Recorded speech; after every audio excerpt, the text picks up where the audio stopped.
Moments ago, the unthinkable happened. King Charles III, in a move that shattered every rule of modern democracy, has officially dissolved Parliament. The entire political establishment is reeling. Ministers have fled Downing Street. Reporters are camped outside Buckingham Palace, and millions of Britons are asking the same question. How did it come to this? It began quietly. For weeks, whispers had been circulating inside Westminster.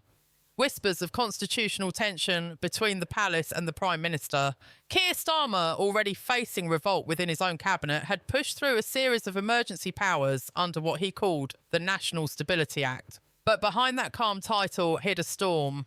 The Act granted ministers the ability to bypass royal approval on key appointments and legislation. The monarchy was effectively being cornered. Stripped of its symbolic authority, one quiet signature at a time. Then came the leak. A document marked private for PM eyes only surfaced online. It revealed correspondence between Starmer's office and senior EU officials discussing a potential return to a new trade alignment agreement. It was political dynamite. To the king, it was betrayal. A betrayal not just of Brexit's legacy, but of the people who had fought to define Britain's independence. According to palace aides, Charles felt utterly deceived. Within 48 hours, the machinery of the British state began to crumble from within. Senior lords demanded an audience with the king. Advisers begged him to remain silent. But Charles was never one for quiet submission. In a private midnight session at Windsor, he summoned legal counsel and royal secretaries. Sources say he asked a single question. If the elected government ceases to act in the interests of the realm, do I have a duty to intervene? That question would change everything. At dawn, with no warning to Downing Street, a sealed royal decree was issued. The document, written in archaic language not seen since the reign of George V, declared Parliament temporarily suspended pending royal review of constitutional integrity. The news hit like a thunderclap. Television anchors froze mid-sentence. Social media ignited into chaos. Some celebrated the king's stand against elitist tyranny. Others accused him of executing a coup. By mid-morning, London was in turmoil. Thousands gathered outside Westminster, waving Union Jacks and placards reading, "In the King we trust." At the same time, Labour loyalists flooded the streets chanting, "Democracy betrayed."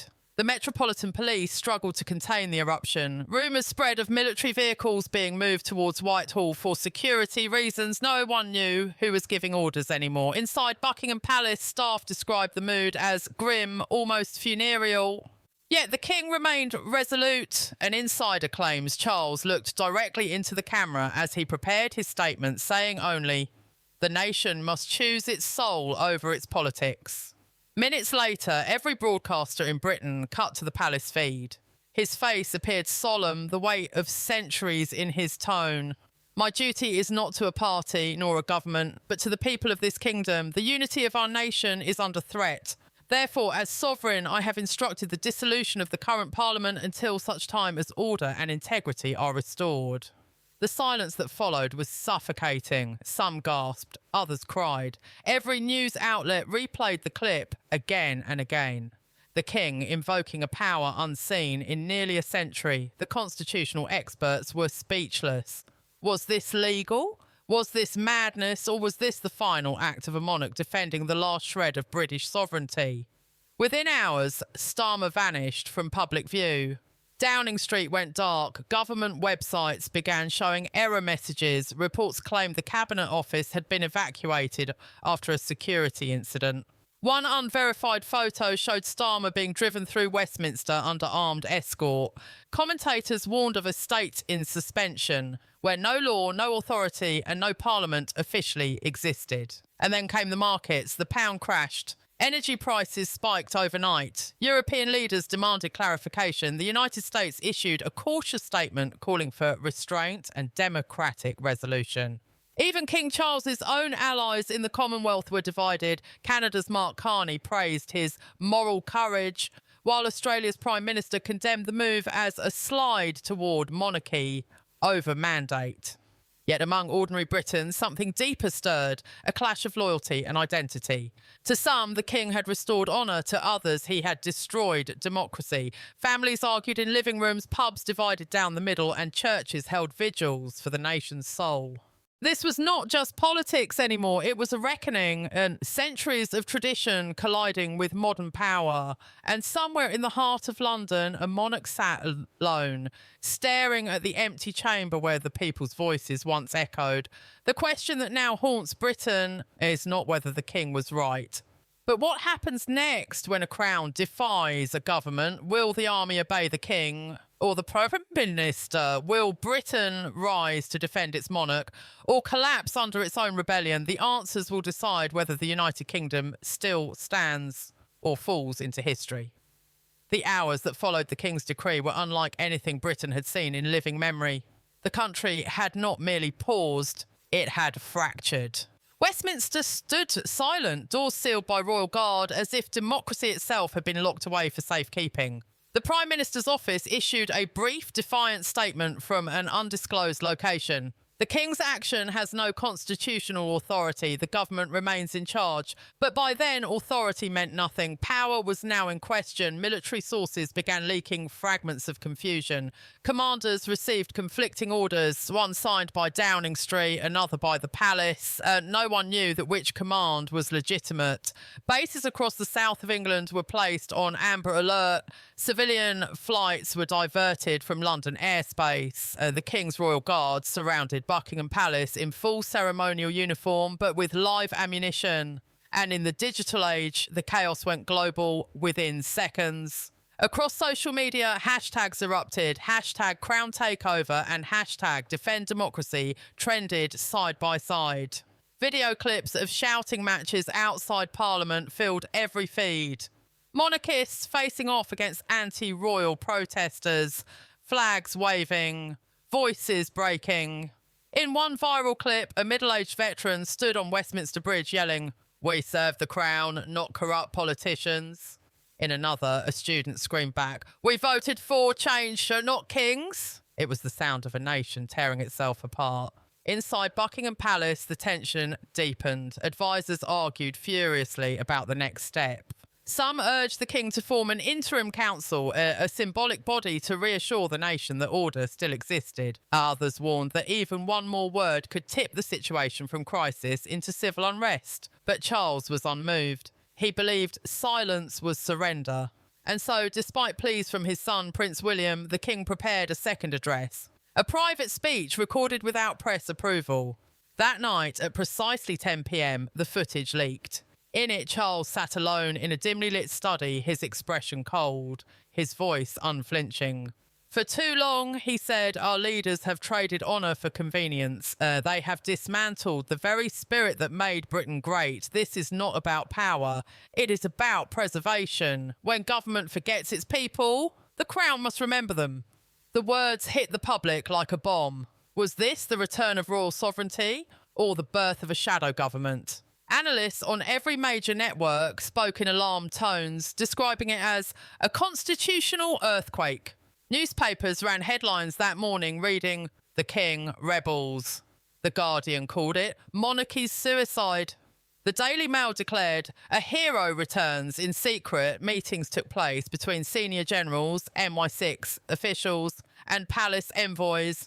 One message was clear. Both sides feared violence. Reports emerged that the 1st Infantry Brigade had been placed on standby near London, yet no one dared move without clarity. To march for the king was treason against Parliament, but to march against him could be seen as defiance of the crown. It was a stalemate held together by fear. Meanwhile, foreign powers watched with cold calculation. In Moscow, President Putin gave a televised smirk. The British Empire eats itself. In Washington, Donald Trump called it the greatest constitutional test since World War II. Even within Europe, whispers began that Britain might be expelled from key trade and defence councils until its government was restored.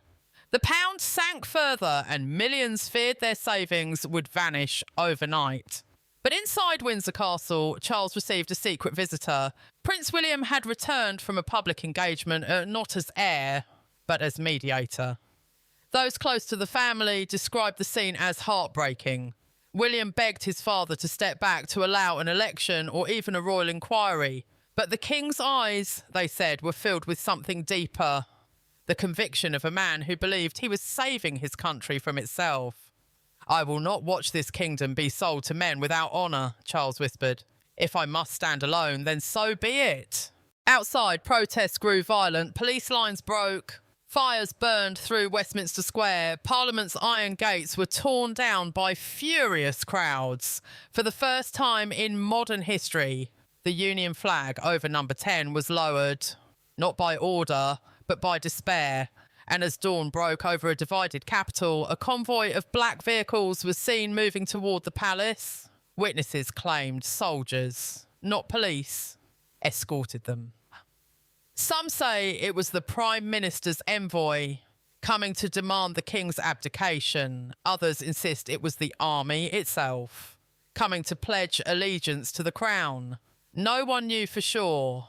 No one could stop it. The United Kingdom now stood on the edge of an abyss. The government defied the king defied the constitution, and the people no longer knew which side carried the truth. Would the monarchy survive this rebellion, or would it be buried with it? And when the soldiers finally arrived at Buckingham Palace, who would they stand with, the king or the Prime Minister? The line between monarchy and government had disintegrated. What began as a constitutional question had turned into a national standoff. The convoy that arrived at Buckingham Palace was not what anyone expected. Inside the lead car sat the Chief of Defence Staff, flanked by silent officers, their faces unreadable. No insignia, no salutes, just the heavy quiet of men who knew they were carrying the fate of a kingdom on their shoulders. As the gates opened, the world held its breath. For the first time in centuries, the military had entered the palace, not for ceremony, but for confrontation. Inside, the air was still, thick with the scent of tension and candle smoke. King Charles stood at the far end of the hall, surrounded only by a handful of loyal advisors. He did not wear a crown, nor medals, nor any display of power, just a simple black suit, as if mourning the democracy that once was. When the generals entered, he did not bow or greet them. "Gentlemen," he said, voice steady, "have you come to defend your king or your politicians?" The words cut the air like a blade. The general, a man forged by decades of duty, paused before answering. "Your Majesty, we serve Britain. But Britain no longer knows who commands her." Behind those words hid the impossible truth. No orders were clear, no authority recognised, and no institution trusted. It was as if the nation had been decapitated, both head and heart gone missing. Reports were already coming in of regional governors refusing Westminster's directives, mayors declaring temporary local autonomy, and one Scottish minister calling for full independence until constitutional order is restored.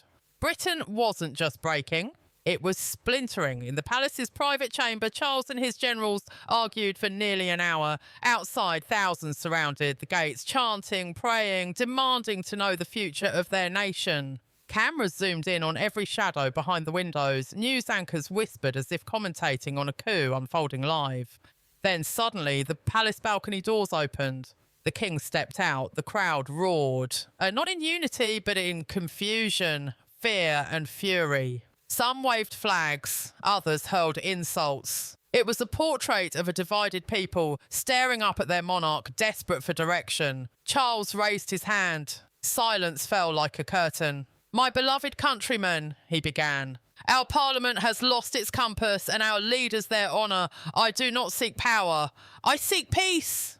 His voice trembled with exhaustion, but burned with resolve. "We will hold a new National Assembly, chosen not by parties, but by citizens, a council to rebuild trust and restore the rule of conscience." He called it the People's Convention. The idea was radical, ancient, and impossible all at once. A return to moral authority over political ambition. But the words were barely uttered before chaos erupted again. Shots echoed from the East Lawn.